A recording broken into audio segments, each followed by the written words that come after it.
ସାରେ ଅଶୋକ କଳିଙ୍ଗ ଦେବା ମୋର ଆବଶ୍ୟକ।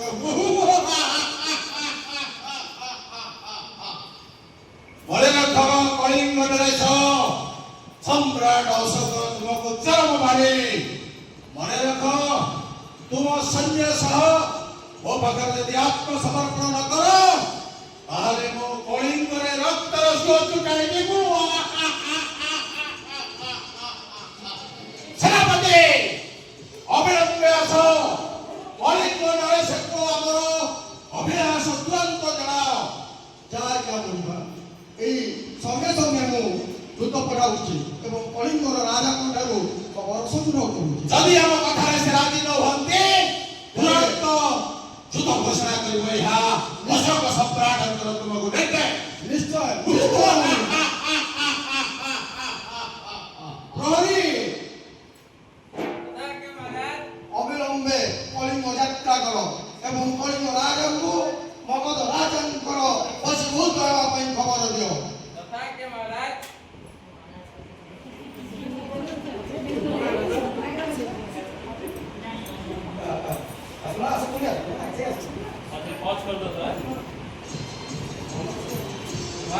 ଜୟ ହୋ।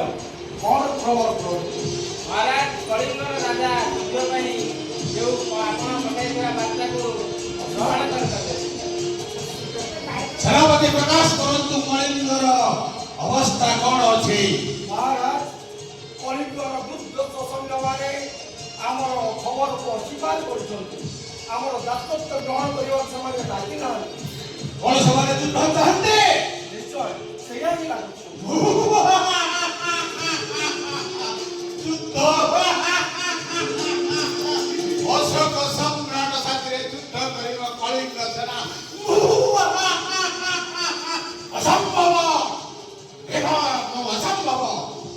ଏ ଯୁଦ୍ଧ ତୁରନ୍ତ ଘୋଷଣା କରାଯାଉ। ଏ ଦମ୍ଭ ମୁଁ କଳିଙ୍ଗର ଅବିଳମ୍ବେ ଧ୍ୱଂସ କରିବି। ସେନାପତି ପ୍ରହରୀ ଆମର ସୈନ୍ୟ ସମସ୍ତ ପ୍ରସ୍ତୁତ କର ଏବଂ କଳିଙ୍ଗ ଯିବା ପାଇଁ ପ୍ରସ୍ତୁତ ହବ। ଆଚ୍ଛା ମହାରାଜ।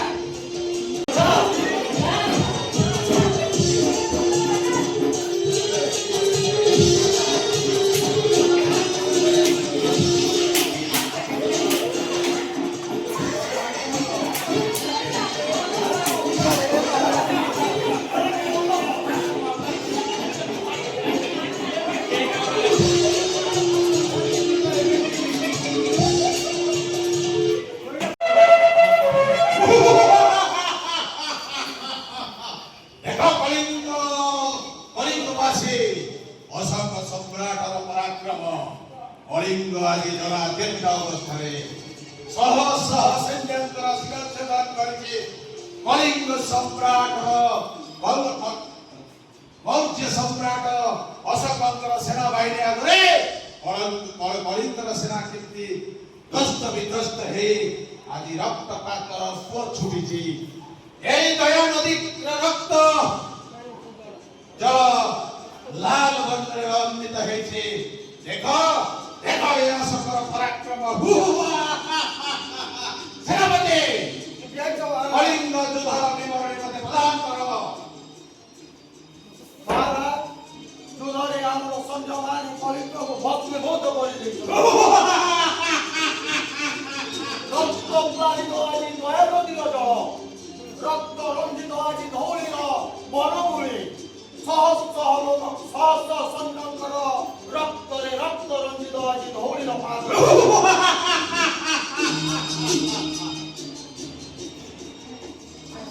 ମହାରାଜଙ୍କର ଜୟ ହେଉ। କଣ ଖବର ପ୍ରସ୍ତୁତ? ମହାରାଜ, ଆପଣଙ୍କୁ କଳିଙ୍ଗର ଜଣେ ଯୁବତୀ ଦେଖା କରିବାକୁ ଆସିଛନ୍ତି। ଅନୁମତି।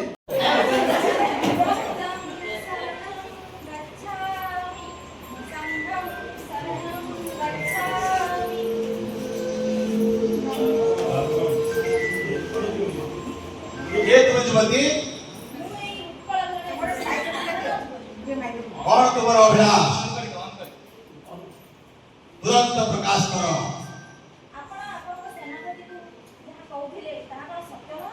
सत्य सत्य कलिंग सम्राट जहाँ के सत्य सत्य दीवार सत्य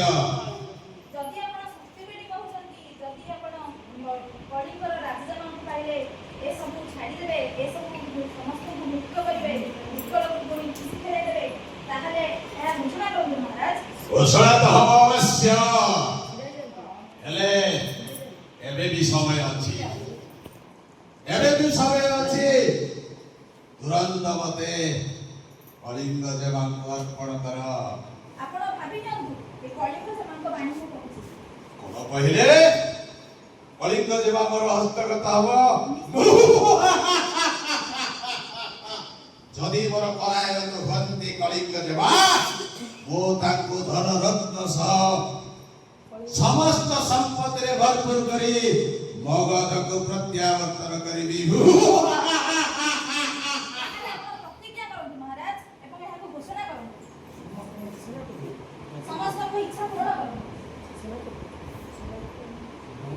ତାହେଲେ ସେନାପତି ତୁରନ୍ତ ତୁମେ ଘୋଷଣା କର, ଏହି କଳିଙ୍ଗ ଯୁଦ୍ଧରେ ଯୋଉମାନଙ୍କର କ୍ଷତି ହେଇଛି ତାକୁ ଧନ ସମ୍ପଦରେ ମୁଁ ପରିପୂର୍ଣ୍ଣ କରିବି। ଅବିଳମ୍ବେ ଘୋଷଣା କରାଯାଉ ରାଜ୍ୟରେ। ମହାରାଜଙ୍କର ଆଜ୍ଞା ପାଳନ କରାଯିବ।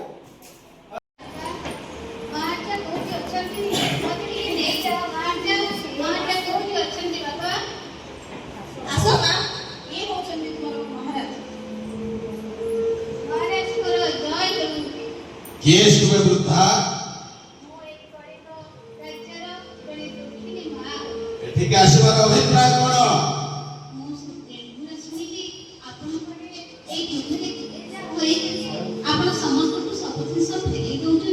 ହଁ ନିଶ୍ଚୟ ଫେରେଇ ଦେବି।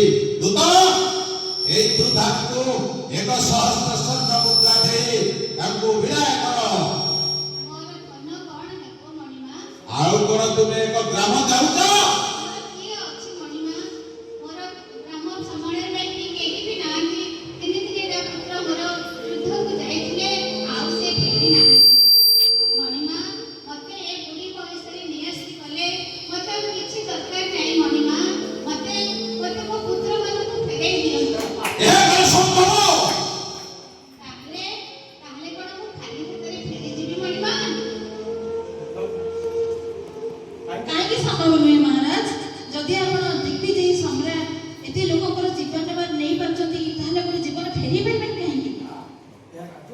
ଏହା କିପରି ସମ୍ଭବ?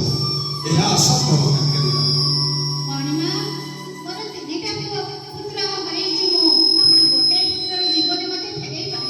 ବୃଦ୍ଧା ତମେ କହିପାରିବ ତିନୋଟି ଯାକ ପୁତ୍ରକୁ କାହିଁକି ଯୁଦ୍ଧ ଭୂମିକୁ ଛାଡୁଥିଲ?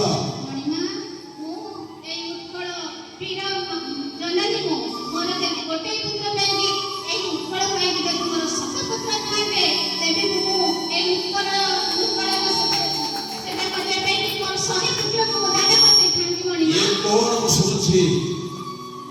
ଏହା ହିଁ କଳିଙ୍ଗର ବୈଚିତ୍ର୍ୟମୟ। ଏହି ଯୋଗୁଁ କଳିଙ୍ଗ ଭାଷୀ ଆଜି ତାଙ୍କର ଯୋଉ ପରାକାଷ୍ଠା ଦେଶ ଭକ୍ତ ରାଜ୍ୟ ଭକ୍ତ ସେମାନଙ୍କ ଆଗରେ ମୋର ଏହି ସାମ୍ରାଜ୍ୟବାଦୀ ଚିନ୍ତାଧାରା ମଥା ନଦ କରୁଛି।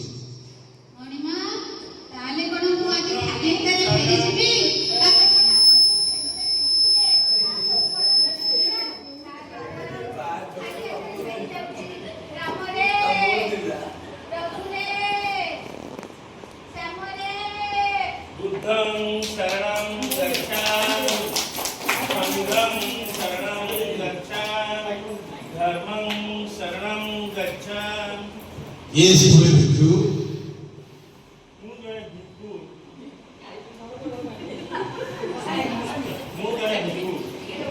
ଆସିବାର ଅଭିପ୍ରାୟ କ'ଣ ତୁରନ୍ତ ପ୍ରକାଶ କର। କୌଣସି ଅଭିଳାଷ ନାହିଁ, ନାହିଁ ଧନ ଦରକାର, ନାହିଁ ଦୋଷ ଦରକାର। ମୁଁ କେବଳ ଚାହେଁ, ତୁ କ'ଣ ଚାହୁଁଛ? ମୁଁ କେବଳ ଚାହେଁ ଏ ରାଜ୍ୟ ଯୋଉଠି ମୁଁ ରହୁଛି ସେଠାରେ ଶାନ୍ତି ଚାହେଁ। ଶାନ୍ତି? କଳିଙ୍ଗ ଯୁଦ୍ଧର ତ ପରିସମାପ୍ତି ପରେ ପୁଣି ଶାନ୍ତି? ଶାନ୍ତି ଆପଣ ଦେଇପାରିବେ ତ? ଶାନ୍ତି ତ ଯୁଦ୍ଧ ପରେ ବର୍ତ୍ତମାନ ସବୁଆଡେ ନିରବତା। ତୁମେ ତାହେଲେ କୋଉ ଶାନ୍ତି କଥା କହୁଛ? ଆପଣ ଦେଖୁଛନ୍ତି ଦୟା ନଦୀର ଜଳ କିପରି ରକ୍ତରେ ପ୍ଲାବିତ ହୋଇଛି। କଳିଙ୍ଗର ସବୁ ଅଞ୍ଚଳ ଘରେ ଘରେ କାନ୍ଦନର ଶବ୍ଦ, କନ୍ଦନ ଶବ୍ଦ ଆଉ ହାହାକାର ହେଉଛି। ଏଣେ ତେଣେ ଶବ କୁକୁର ଭଳି ଏଣେ ତେଣେ ପଡ଼ିଛନ୍ତି, ଯାହାକୁ କୁକୁର ଶାଗୁଣା ମାନେ ଖାଇଦେବେ। ଏଇଟାକୁ ଶାନ୍ତି ଆପଣ କହୁଛନ୍ତି? ତାହେଲେ କ'ଣ କହିବାକୁ ଚାହୁଁଛ ଭିକ୍ଷୁ? ବୁଦ୍ଧଂ ଶରଣଂ ଗଚ୍ଛାମି, संघं शरणं गच्छामि धर्मं शरणं गच्छामि। আজি কলিঙ্গ সম্রাট পরাক্রমশালী রাজ্য পরে রাজ্য জয় কলা পরে কলিঙ্গরে মু কি অদ্ভুত সমস্যা দেখুছি মতে কুহ ভিক্ষু এ কলিঙ্গ সম্রাট কু কোন କରିବାକୁ পড়িব बुद्धं शरणं गच्छामि धर्मं शरणं गच्छामि संघं शरणं गच्छामि। ଏ ଗର୍ବ ଅହଙ୍କାର କଳିଙ୍ଗ ସମ୍ରାଟର ହୃଦୟ ବୁଝି ଯାଇଛି ମୁଁ ଆଜି ବୁଝିପାରିଛି କଳିଙ୍ଗର ଯୁଦ୍ଧ ପରେ କଳିଙ୍ଗ ସମ୍ରାଟ ଯୋଉ ଅସ୍ତ୍ର ଉଠେଇ ତରବାରୀର ଜୟକୁ ପ୍ରକୃତ ଜୟ ବୋଲି କହୁଥିଲା ମୁଁ ଯାହାକୁ ମୋ ଜୀବନରେ ରକ୍ତ ଭାବରେ ଗ୍ରହଣ କରିଥିଲି ମୋର ଶକ୍ତି ମୋର ସାମର୍ଥ୍ୟ ମୁଁ ବିଶ୍ୱ ବିଜୟୀ ହେବି ତାହା ହିଁ ଆଜି ଓଡ଼ିଶାରେ ମୁଁ ବୁଝିପାରିଲି କଳିଙ୍ଗରେ ହୃଦୟର ଜୟ ହିଁ ପ୍ରକୃତ ଜୟ ତରବାରୀର ଜୟ ଜୟ ନୁହେଁ ତରବାରୀର ଜୟ ନୁହେଁ ବୁଦ୍ଧଂ ଶରଣଂ ଗଚ୍ଛାମି ସଂଘଂ ଶରଣଂ ଗଚ୍ଛାମି ଧର୍ମଂ ଶରଣଂ ଗଚ୍ଛାମି ସମସ୍ତଙ୍କୁ ମୁଁ ମୋର ରାଜପ୍ରସାଦର ସମସ୍ତ ବର୍ଗକୁ ମୁଁ କହୁଛି ମୋର କନ୍ୟା ସଂଘମିତ୍ରା ମୋର ପୁତ୍ର ମହେନ୍ଦ୍ରକୁ ମୁଁ ଶ୍ରୀଲଙ୍କା ଠାରୁ ଆରମ୍ଭ କରି ସମସ୍ତ ରାଜ୍ୟକୁ ପ୍ରେରଣ କରୁଛି ବୁଦ୍ଧଙ୍କର ବାଣୀ ପ୍ରଚାର କରିବା ସହିତ ବୁଦ୍ଧଙ୍କର ଅଷ୍ଟମ ମାର୍ଗକୁ ପ୍ରଦର୍ଶନ କରନ୍ତୁ ସତ୍ ଚିନ୍ତା ସତ୍ ଜ୍ଞାନ ସତ୍ ଭାବନା ଏହା ହିଁ ହେଲା ଅଶୋକର ଆଜିର ଦିନରେ ସଂକଳ୍ପ ବୁଦ୍ଧଂ ଶରଣଂ ଗଚ୍ଛାମି।